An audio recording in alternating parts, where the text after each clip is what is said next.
eso ya no les gustó. Decidí ponerme al volante, pisé el acelerador, hubo quienes pidieron raite cuando el éxito llegó, no más porque ando alivianado y la vida me sonrió. Ahora salieron amigos que hasta parientes ya son. Empecé a andar en boca de todos y la suerte me cambió.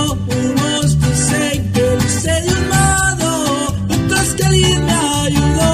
De seguro ando en malos pasos, en eso sí les falló. Ya déjense de andar hablando, el trabajo lo hice yo.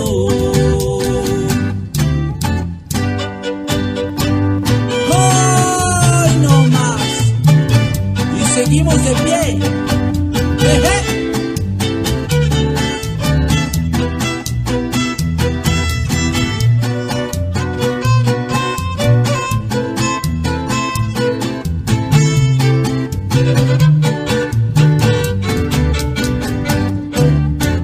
Hoy me toca disfrutar la vida, la tristeza ya pasó. Me gusta brindar con los míos, alegrar el corazón, una cervecita bien fría.